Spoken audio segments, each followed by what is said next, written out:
আসসালামু আলাইকুম everyone. Defensive বা প্রতিবাদী মনোভাব আমাদের প্রত্যেকেরই প্রতিবাদী মনোভাব আছে। কোনো ব্যক্তি যদি আমাদেরকে খারাপ বলে, কোনো ব্যাপার নিয়ে তারা অসন্তুষ্ট হয়, তারা আমাদেরকে বলেন যে, "ভাই বা বন্ধু তোমার এটা আমার ভালো লাগে নাই।" তার মানে এটা নয় যে আমি সম্পূর্ণ একটা খারাপ মানুষ।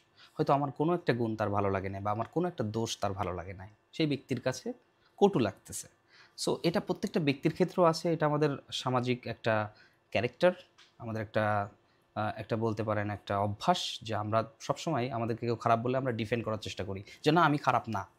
প্রত্যেকটা দলের ক্ষেত্রেও আমি বলি এখন বাংলাদেশের রাজনীতিকের ক্ষেত্রে বাংলাদেশের রাজনীতিবিদরা কখনো নিজেদের বিষয়ে সমালোচনা পছন্দ করেন না। তারা ক্রিটিসিজম বা সমালোচনা নিতে পছন্দ করে না। তারা ক্রিটিসিজম বা সমালোচনা যদি মানুষ তাদের বিরুদ্ধে করে প্রতিটা ক্ষেত্রেই তারা মানুষের উপর জুলুম করে আসে, উগ্রবাদী একটা মেজাজ প্রয়োগ প্রয়োগ করে। এবং তাদের যারা ফলোয়ার, তাদের যারা সহযোদ্ধা বা বলতে পারেন তাদের সাথে যারা একমত হয়, তাদের মধ্যেও একটা উগ্রপন্থী ভাব চলে আসে। এটা কিভাবে বলতেছি? এখন যদি বাংলাদেশের কথা বলি, বাংলাদেশের রাজনীতিতে আওয়ামী লীগ এতটাই উগ্র ছিল যে তাদের বিরুদ্ধে কোনো কথা বললে মানুষ তাকে একটা পর্যায়ে গিয়ে তার লাইফটা হেল করে দিত। এমন একটা পর্যায়ে ছিল। এবং মানুষ অতিষ্ঠ হইতে লাস্টে না পেরে লাস্টে রাস্তায় আসছে এবং রাস্তায় এসে শেখ হাসিনাকে পালাইতে বাধ্য করছে। কেননা এত বেশি উগ্র ছিল। তার বিরুদ্ধে কোনো কথা বলা যাবে না। দেখুন এখন কিন্তু বাংলাদেশে স্বাধীনতা আছে। বাক স্বাধীনতা কিন্তু সে কেড়েই নিয়েছিল অলরেডি আওয়ামী লীগ। আর এখন মানুষ কিন্তু কথা বলতে পারে। এখন যদি আপনি ডক্টর ইউনূসের নিয়ে সারাদিনও বাজে কথা বলেন, সে আপনার বাসায় পুলিশ পাঠাবে না। আপনার নামে মিথ্যা কেস দিবে না। বাট আপনি যদি এখনও বিএনপির নামে কোনো কথা বলেন, আপনি ১০ জন মানুষের বাজে মন্তব্য শুনতে পাবেন এবং তাদের উগ্রবাদী একটা মেজাজ আপনি আপনার কমেন্টে পাবেন। আমি পাইছি তার না, আমার এমন কোনো কমেন্ট করে নাই। বাট আমি যতটুকু বুঝতে পারছি যে কয়জনই কমেন্ট করছে বুঝতে পারছি যে বিএনপিরও ওই ধরনের উগ্রবাদী মেজাজ আছে। তাদের মধ্যেও আক্রমণাত্মক মনোভাব, বাজে মন্তব্য, তারা ক্রিটিসিজম নিতে পারবে না। আপনি আজকে তাদেরকে বাজে কমেন্ট করতেছেন, কালকে তারা তাদের ক্ষমতা দেখাবে বা তাদের একটা আক্রোশ থাকবে আপনার প্রতি যে আমি এ প্রতিশোধ নিয়েই ছাড়ব।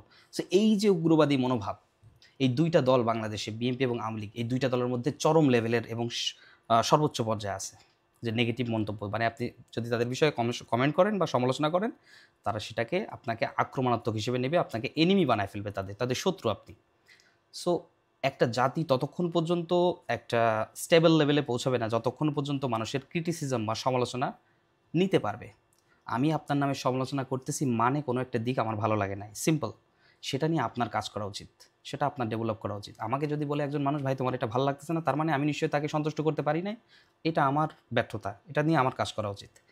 প্রত্যেকটা দলের ক্ষেত্রেও তাই। যদি আওয়ামী লীগ তো আওয়ামী লীগের কথা বাদই দিলাম বা বিএনপি যদি নিজস্ব কোনো ত্রুটি থাকে, সে বিষয়ে কাজ করা উচিত। জনগণ যদি তাদেরকে বলে যে আপনারা যোগ্য না, তার মানে আপনাদের যোগ্য হইতে গেলে ওই ওই কোয়ালিটিগুলো মেইনটেইন করে, ওই কোয়ালিটিগুলো কমপ্লিট করে তারপরে রাস্তায় আসতে হবে। ঠিক সেরকম। আপনি যদি বলেন যে ভাই রাজনীতি কিছু বললে যদি বলেন যে ভাই রাজনীতি আপনি কি বোঝেন? আপনি তো রাজনীতি করেন না। অবশ্যই আমি রাজনীতি করি না। আমি আওয়ামী লীগও করি না, বিএনপিও করি না। আমি একজন স্বতন্ত্র মানুষ। আমার দেশের জন্য আমার যদি কথা বলার প্রয়োজন হয় অবশ্যই বলব। সেটা এখন যদি ডক্টর ইউনূস সাহেবও যদি দেশের খারাপ করে আমি তার নামেও বলব। Because this is my human rights যে আমার কথা বলা উচিত। কেননা আমি বাংলাদেশের নাগরিক। আর তারপরে আমি একজন রেমিটেন্স যোদ্ধা। সুতরাং বাংলাদেশের বাংলাদেশের অর্থনীতিতে আমার অবদান অনস্বীকার্য। সো প্রত্যেকটা নাগরিক হিসেবে আমার মনে হয় কথা বলে। যারা মুখ বন্ধ করে আছে ভাবতেছে জীবনের ভয়ে, আজকে আমি বললাম, কালকে অন্য দল চলে আসবে, সে আমাকে খুন করে ফেলবে। এই যে ভয় আর এই যে উগ্রবাদী মনোভাবটা আমাদের মধ্যে এখনো আছে। আর এটা আছে বলেই আমরা এখনো ভেদাভেদটা বুঝতে পারি যে এ ভালো ও খারাপ। ডক্টর ইউনূসকে কেন ভালো বলা হচ্ছে দেখেন, এখনো পর্যন্ত ডক্টর ইউনূসকে কিন্তু সমালোচনা করতে কেউ বাকি রাখে নাই। কোনো দল। বাট ডক্টর ইউনূস কিন্তু নিজের কুল মেইনটেইন করে সে কাজ করে যাচ্ছে। সমালোচনাকে সে প্রাধান্য দিয়ে সেটাকে কিভাবে সলভ করা যায় সে বিষয়ে আলোচনা করতেছে। কেন আমি বলতেছি ডক্টর ইউনূসকে আমি সাপোর্ট করি? বিকজ আপনি যদি ট্রান্সপারেন্ট হন, আপনি যদি স্বচ্ছ কাজ করেন, আপনি যদি রাজনীতি না করে আপনি যদি দেশের ভালোর জন্য কাজ করেন, অবশ্যই মানুষ আমি কেন?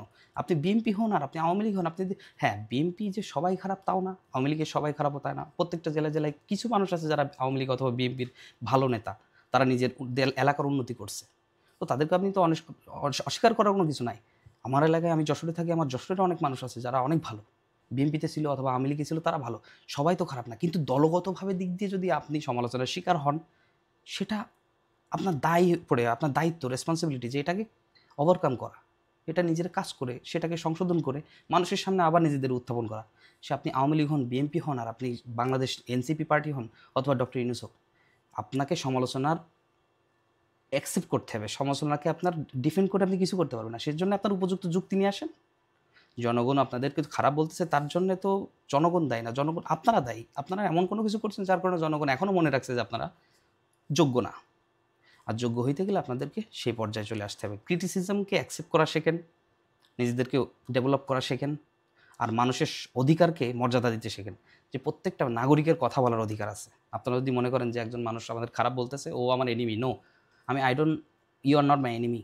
আপনাকে যদি বলি আপনার এটা ভালো লাগে না, তার মানে আপনি আমার এনিমি না, আপনি আমার ভাই। তবে আপনার এই গুণটা আমার পছন্দ হয় নাই, সো সেইটার উপরে কাজ করেন। মানুষকে এক এক মুহূর্তে মানুষকে জাজ করে ফেলেন না যে ও মানুষটা খারাপ না। আমি বলবো না যে বিএনপি একেবারে পচা, আওয়ামী লীগ একেবারে পচা, অনেক ভালো মানুষ আছে এদের মধ্যে। এখন সেই মানুষগুলোকে আমি বাদ দিয়ে যদি বলি যে হ্যাঁ ভাই বিএনপি ভালো, নো, ওই মানুষগুলোকে ধরেই বলতে হবে। তো সমালোচনাকে সমালোচনা হিসেবে দেখেন এবং সেটাকে অ্যাকসেপ্ট করে নিজেদের ডেভেলপ করেন, করে তারপরে মাঠে এসে নিজেদের যোগ্যতা প্রমাণ করেন।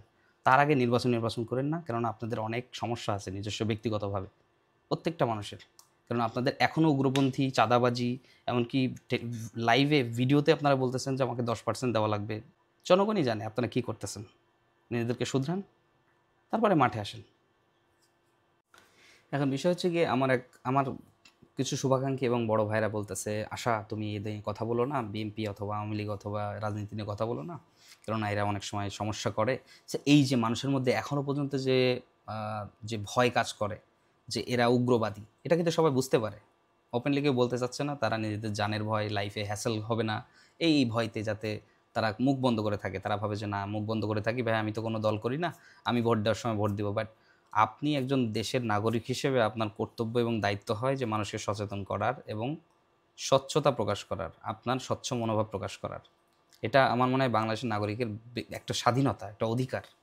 তো সেই অধিকার আমরা নিজেরাই মুখ বন্ধ করে থাকি, কেননা সবাই ভাবি যে আমাদের লাইফে সমস্যা আসবে এইসব ব্যক্তিদের কারণে। তাইলে বোঝেন, আমরা এখন থেকেই জানি যে মানুষ কতটা উগ্র। তাহলে কিভাবে আমরা বিশ্বাস করবো যে সেই ব্যক্তিকে আমি যদি ভোটে জয়যুক্ত করি, আমার আমার লাইফটা নিরাপদ হবে, আমার দেশটা নিরাপদ হবে। সো নিজেদের মধ্যে থেকে উগ্রবাদী মনোভাব বন্ধ করেন। মানুষের ক্রিটিসিজম বা সমালোচনা নেওয়ার ক্ষমতা থাকতে হবে, এটা একটা বিশাল ক্রাইটেরিয়া। পলিটিক্স হন এবং সাধারণ মানুষ হন, মানুষের মনোভাব, মানুষের মন্তব্য নেওয়ার ক্রাইটেরিয়া থাকতে হবে নিজেদের মধ্যে, এবং সেটার উপর ডেভেলপ করতে হবে নিজেকে। প্রত্যেকটা মানুষ হিসেবে, আমি ব্যক্তিগত হিসেবে আমারও মানুষের কাছ থেকে মতবাদ নিতে হবে যে আশা তোমার এটা ভালো লাগতেছে না, সো আমি চেষ্টা করব যে এটার থেকে ডেভেলপ হয়ে আমি আরও অন্যভাবে কীভাবে নিজেকে উপস্থাপন করতে পারি। এটা হচ্ছে গিয়ে মানুষের নিজেকে শুধরানোর বা নিজেকে ডেভেলপ করার একটা ওয়ে। আমাদের মধ্যে যদি কেউ মন্তব্য করার না থাকতো বা আমাদের সমালোচনা করার যদি কেউ না থাকতো, আমরা কখনোই বুঝতাম না যে আমি ভালো কি খারাপ। তো 10 জনের চোখে যদি আপনি ভালো হন, অবশ্যই আপনাকে সবাই ভালো বলবে। আর যদি 10 জন বলে যে না আপনি যোগ্য না, তার মানে আপনি যোগ্য না। আপনাকে যোগ্য হয়ে রাস্তায় নামতে হবে। সে বিএনপি হোক, আওয়ামী লীগ হোক, অথবা এনসিপি পার্টি হোক, অথবা ডক্টর ইউনূস যদি খারাপ করে, আপনি সেটা কথা বলবেন যে ডক্টর ইউনূস সাহেব যেটা করতেছে এটা রাইট না। সমালোচনা করতে হবে, এবং সমালোচনা করার যে অধিকারটা, এটা খর্ব করার কারোর কোনো ক্ষমতা নাই, সে যেই পার্টি হোক বাংলাদেশে। সো আমি শুধু রিকোয়েস্ট করবো আপনাদেরকে যে সমালোচনাটা বন্ধ করা যাবে না, সেটা যেই হোক, ডক্টর ইউনূস থাকুক, আওয়ামী লীগ থাকুক, বিএনপি থাকুক, আওয়ামী লীগ তো নাই, বাট বিএনপি থাকুক আর অন্য দল থাকুক, যেই থাকুক, সমালোচনাটা কখনো বন্ধ করা যাবে না। সমালোচনা বন্ধ করা মানেই আমরা নিজেদের স্থানের থেকে সরে আসলাম, আমাদের নিজেদের দায়িত্ব থেকে সরে আসলাম, অন্যর হাতে ছেড়ে দিলাম যে সে যা করে করবে। সো আমার মতামত প্রকাশ করলাম, এটা আমার ব্যক্তিগত স্বাধীন মতামত।